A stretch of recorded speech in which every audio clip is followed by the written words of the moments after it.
स्वागत है आपका एक बार फिर से हमारे YouTube channel AR commerce by Arvind पर। हमने शुरू की हुई है एक इकोनॉमिक्स की सीरीज, ठीक है, जिसमें हम देख रहे थे कि आपकी GDP क्या होती है, GNP क्या होती है, उसके बाद हमने देखा था NNP से पहले NDP, फिर NNP है, ये सब क्या होती है ये हम देख चुके हैं। थोड़ा सा क्विक रिवीजन करें कि सपोज करो कि हमारे यहाँ एक टाटा है, जियो है और एक विदेशी कंपनी LG ले लेते हैं। टाटा ने प्रोडक्शन किया 300 का, जियो ने प्रोडक्शन किया 150 का और LG ने प्रोडक्शन किया है 50 का। तो टोटल प्रोडक्शन हो गया 3 4 500 का। ये चीज़ GDP कहलाती है ना। मतलब GDP क्या होता है, हमारे देश के अंदर कुल कितना प्रोडक्शन हुआ है ना, देश के अंदर, देश की सीमा में, ठीक है, देश के अंदर कुल प्रोडक्शन, ये तो GDP है ना। वो अलग बात है, एक वर्ष में समस्त वस्तु और सेवाओं का अंतिम मूल्य, वो थोटिकल बात चीज़ है। मतलब हमारे देश में जो है वो कुल जो प्रोडक्शन हुआ है सीमा के अंदर वो GDP है। यहाँ 500 हुआ। इसमें एक नोट करने वाली बात है, अगर कोई आदमी जैसे राम है ना, राम हमारे देश का है लेकिन वो सऊदी अरब में जाकर अगर 100 रुपये कमा रहा है तो ये 100 रुपये इस आप GDP में ऐड नहीं करेंगे, हैं, या करेंगे GDP में ऐड इस चीज़ को नहीं करेंगे क्योंकि हमारे देश की सीमा के बाहर हो रहा है ना। हमें देखना है LG कंपनी भले ही हमारे देश की नहीं है ना, विदेश की, लेकिन प्रोडक्शन तो हमारे देश के अंदर है। हमारे देश की सीमा के अंदर प्रोडक्शन देखा जाता है तो हमारी टोटल GDP कितनी होगी, 500। देखो यहाँ से रखें तो GDP कितनी हुई, 500। लेकिन अगला जो टर्म था GNP है ना, GNP में क्या होता है, GNP नेशनल प्रोडक्ट देखते हैं, है ना, हमारे देश का होना चाहिए। ये तो देश के अंदर था, अब यहाँ देश का, हमारे देश का प्रोडक्शन होना चाहिए।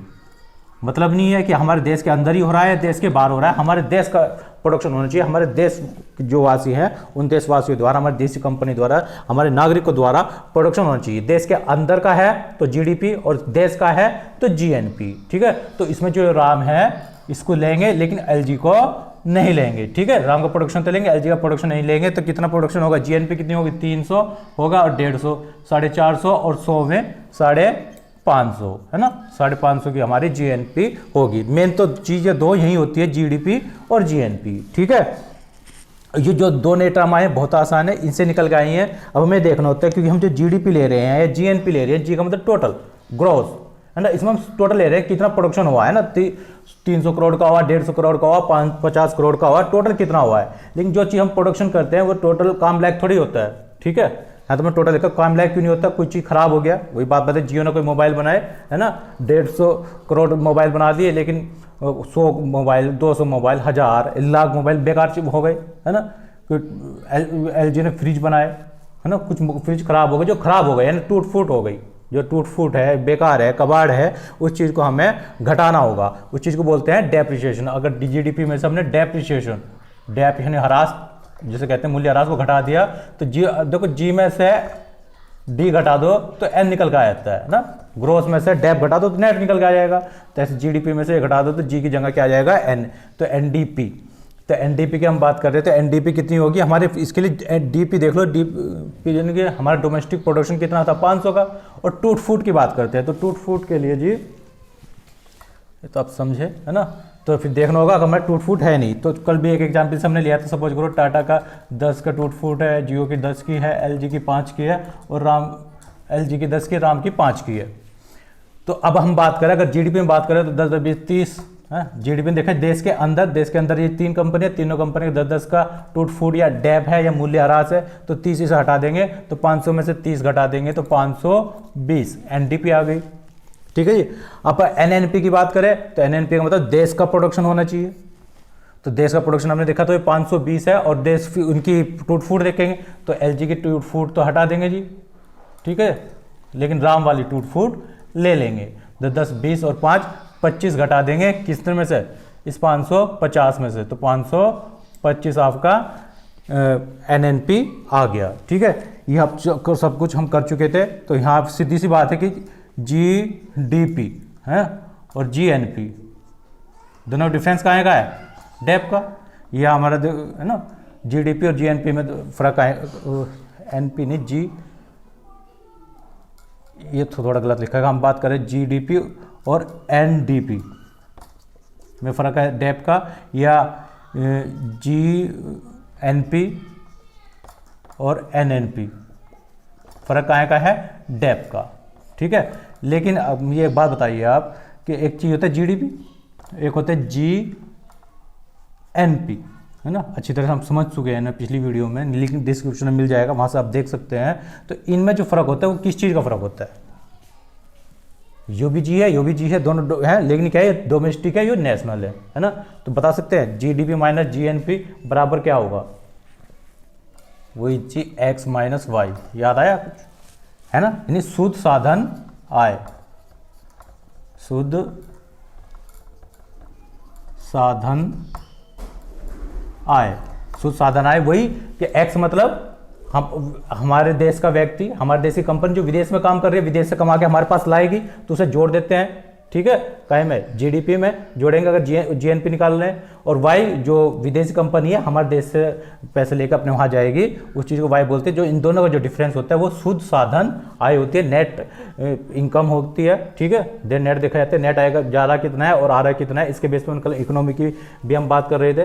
बंद इकोनॉमी किसे कहेंगे, ठीक है, संतुलित किसे कहेंगे, और प्रतिकूल अनुकूल किसे कहेंगे, वो इसकी बेस पर कल चीज़ डिस्कस हो गई थी। हाँ, थोड़ा क्विक रिविजन्स था और कुछ थोड़ी सी नई बात थी।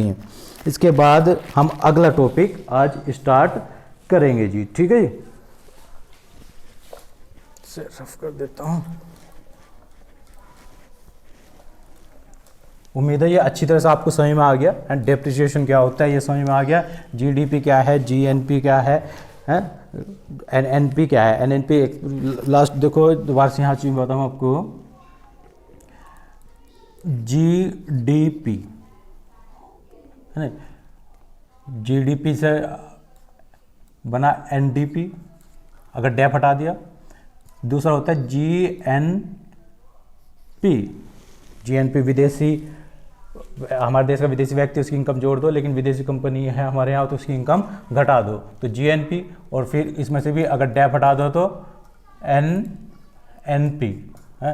तो जो काम लायक चीज़ होती है NNP तो होती है, हमारे देश में आती है जो नेशनल इनकम होती है वो NNP होती है। ठीक है, मेन तो ये चीज़ होती है काम की, लेकिन इसके लिए हमें इन सब को भी पढ़ना होता है। ठीक है, और उसमें सबसे ज़्यादा जो मेन चीज़ होती है GDP है ना। हर कोई भी देश अपने देश की GDP पर ध्यान देता है, अपने देश के अंदर प्रोडक्शन बढ़ाना चाहता है। अगर एक चीज़ सही होगी तो सब चीज़ अपने ऑटोमेटिक सही होती चले जाएंगी। ठीक है, तो वैसे GDP हो, NDP हो, GNP हो, देखो सब में, देखो सब में PPP है। P का मतलब है P फॉर प्रोडक्ट, उत्पाद जो है, प्रोडक्ट यानी उत्पाद, और ये लाने के लिए हमें क्या करना पड़ेगा, प्रोडक्शन, उत्पादन करना होगा। उस उत्पादन से किसी प्रोडक्ट की कीमत, उत्पादन के होते हैं कारक है ना, फैक्टर जो होते हैं उत्पादन के साधन, फैक्टर्स ऑफ प्रोडक्शन, ये आपको बताए हुए हैं। आ रहे कुछ याद है, चार तरह के फैक्टर होते हैं, फैक्टर्स ऑफ प्रोडक्शन। पहला होता है पूंजी, पूंजी या ऋण। दूसरा भूमि, तीसरा श्रमिक, और चौथा उद्यमी।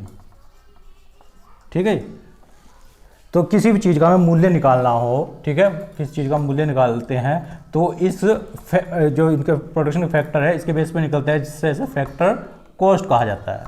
ठीक है, क्या कहता है जाते ही, फैक्टर कॉस्ट। देखो पूंजी है ना, पूंजी नहीं है तो हम बड़ी बड़ी फैक्ट्री लगाएं, पूंजी से तो काम चलेगा नहीं, लोन लेना होता है। ठीक है, तो पैसा खुद होता है ना। अगर पूंजी है, पूंजी के फिर अवसर लागत लगाते हैं, लोन पे हमें ब्याज देना पड़ता है, और पूंजी की अवसर लागत होती है। ठीक है, तो इस पर हमें क्या देना पड़ेगा, ब्याज। ठीक है, उत्पादन का साधन है, इसकी जो कीमत है उत्पादन साधन की ब्याज हुई। भूमि है, भूमि के लिए हमें क्या देना पड़ता है, इसकी लागत किराया होती है। श्रमिक के लिए मजदूरी दी जाएगी, और उद्यमी जो एंटरप्रेन्योर है जो इसने पूरी फैक्ट्री लगाई हुई है, सामंजस्य स्थापित कर रहा है, उसे क्या चाहिए? लाभ। ठीक है। तो ये सब चीजें वस्तु में जुड़ी होती है, इनके टोटल योग को हम क्या कहते हैं? फैक्टर कॉस्ट, एसोट में बोलते हैं एफसी, ठीक है, साधन लागत। जो मूल्य होगा तो कुछ, ठीक है जी, आ रही बात समझ में। लेकिन यहाँ पे एक चीज ध्यान देंगे हम, जो हमारे जो कोई प्रोडक्ट है तो प्रोडक्ट में सब साधन लागत जुड़ी होती है, ठीक है। जो जीडीपी से आने से पहले से समझिए एक चीज होता है एमआरपी। कोई भी किसी वस्तु का जो प्रोडक्शन है जो जीडीपी में जुड़ा होता है वो उसकी एमआरपी के बेस पे जुड़ा होता है, ठीक है। तो क्या एमआरपी में सिर्फ जो कि और वस्तु जब चीज बनाते हैं वस्तु में ये 4 चीज जो जुड़ी होती हैं, तो क्या एमआरपी में सिर्फ ये 4 चीजें आप बता सकते हैं? मतलब कोई भी चीज़ का प्रोडक्शन कर रहा है तो जो फैक्ट्री वाला है वो ब्याज, किराया, मजदूरी और अपना लाभ जोड़ने के बाद उसकी कीमत फिक्स करता है। सपोज अगर हम एक मोबाइल ही मार्केट से लेके आ रहे हैं 20,000 रुपये का, ठीक है, तो 20,000 रुपये में ब्याज, किराया, मजदूरी और लाभ सब चीज़ जुड़ा होगा, हो ना, और उसके अलावा भी कुछ जुड़ा होगा, ठीक है। क्योंकि मैक्सिमम रिटेल प्राइस जो एमआरपी होगा वो खाली इन चीज़ों पे नहीं होगा, ये तो सिर्फ उद्यमी एंटरप्रेन्योर की लागत है, उसने मार्केट के लिए निकाल दी। लेकिन जब मार्केट में जाने से पहले, ठीक है, एक सरकार एक चीज़ ले लेगी टैक्स, बिना टैक्स के आप उसे मार्केट में उतार ही नहीं सकते, वो फैक्ट्री में रह जाएगा। जब फैक्ट्री बाहर निकालेंगे तो क्या देना पड़ेगा जी आपको? टैक्स। बिना टैक्स के नहीं होगा। तो वो सपोज करो मोबाइल 20,000 का मिल रहा है तो उसकी फैक्ट्री कॉस्ट हो सकती है ज़्यादा 14,000 हो या 12,000 ही हो, ठीक है। 14,000 का मोबाइल है लेकिन वो 6,000 गवर्नमेंट टैक्स लेने के बाद आपको 20,000 का मिलेगा, ठीक है। और जो जीडीपी हम निकालते हैं वो जीडीपी इसी रेट पे निकाली जाती है, मार्केट प्राइस पर ही, ठीक है। ये जीडीपी हम निकालते हैं, जीडीपी मार्केट प्राइस पर ही निकाली जाती है, ना कि फैक्ट्री कॉस्ट में। क्योंकि हम फैक्ट्री कॉस्ट पे निकालेंगे तो सबका फिर टैक्स अलग अलग होएगा। मार्केट में जो प्रोडक्ट आएगा तो उसके फाइनल प्राइस पे आता है तो एमआरपी देख लेते हैं, ठीक है, फ्रिज इतने का है, मोबाइल इतने का है, ये इतने का है, वो इतने का है, तो सब चीज़ टोटल देख लेते हैं, हमारे देश की जीडीपी इतने की है, ठीक है। लेकिन वो उसका वास्तविक मूल्य नहीं है, ठीक है। उसमें देखो एक टैक्स जुड़ा हुआ है और टैक्स के अलावा भी एक चीज़ होती है सब्सिडी। सब्सिडी आपने सुना होगा, है ना। अगर किसी चीज़ की कीमत बढ़ानी हो तो टैक्स जोड़ दो, गवर्नमेंट के आय का मुख्य स्रोत टैक्स ही है, और कीमत घटानी हो तो सब्सिडी, है ना। बहुत सी चीज़ ऐसी होती हैं जैसे दवाई हुआ, है, नेसेसरी दवाई होती है, इस पर कीमत घटा दी जाती है। किसी से संबंधित प्रोडक्ट्स होते हैं उस पर की कीमत घटानी होती है तो गवर्नमेंट सब्सिडी देती है, सब्सिडी देकर कीमत कम कर दी जाती है। जैसे आप समझ सकते हैं, जैसे एक होता है ट्रैक्टर और एक होती है कार, है ना। कार पर टैक्स लगाया जाएगा, 28% जीएसटी लगेगी तो कीमत बढ़ जाएगी। और लेकिन ट्रैक्टर पे क्या होगा? सब्सिडी देती है गवर्नमेंट। देखें ट्रैक्टर बहुत सस्ते मिलेंगे, ट्रैक्टर पे सब्सिडी दी जाती है। तो किसी चीज़ की कीमत कम करनी हो तो सब्सिडी, और बढ़ानी हो तो टैक्स देने के बाद उसकी फाइनल कीमत तय होती है, जिसे हम एमआरपी बोल रहे हैं, ठीक है। और जीएसटी जो जीडीपी होती है, जीडीपी के एमआरपी में होती है। लेकिन हम अगर हमें से निकालना हो, ठीक है, तो हमारे पास क्या है? जीडीपी जो फैक्टर कॉस्ट है, उस फैक्टर कॉस्ट में क्या जोड़ते हैं? टैक्स जुड़ जाएगा, है ना। फॉर्मूले बेस में देखें, जीडीपी मार्केट प्राइस में जो आएगी तो जीडीपी की जो फैक्टर कॉस्ट तो होगी, और फैक्टर कॉस्ट में हम क्या जोड़ेंगे? टैक्स, और घटा क्या देंगे? सब्सिडी। सब्सिडी घटा दो तो ये उसकी कीमत निकल के आ जाएगी मार्केट प्राइस। लेकिन होता क्या है कि जो हमें कीमत दी होती है, क्वेश्चंस में दी होगी, जनरली जो दी होती है मार्केट से हम देखते हैं जीडीपी, वो जीडीपी मार्केट प्राइस वाली दी होती है, हमें निकालनी होती है कौन सी? जीडी इससे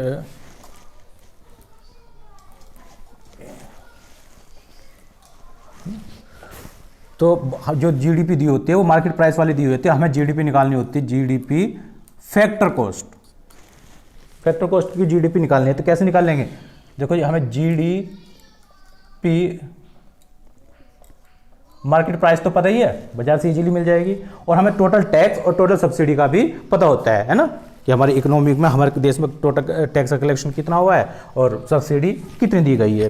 तो अब टैक्स क्या करें? टैक्स जोड़े घटाए इसमें? देखो जब मार्केट प्राइस में जो है, मार्केट प्राइस जो है ये, इसके अंदर टैक्स जुड़ा होगा, तो हमें टैक्स क्या करना पड़ेगा, माइनस कर दो। और सब्सिडी घट रही होगी तो सब्सिडी को वापस जोड़ दो, है ना। तो जीडीपी फैक्टर कॉस्ट पे निकल कर आ जाएगी।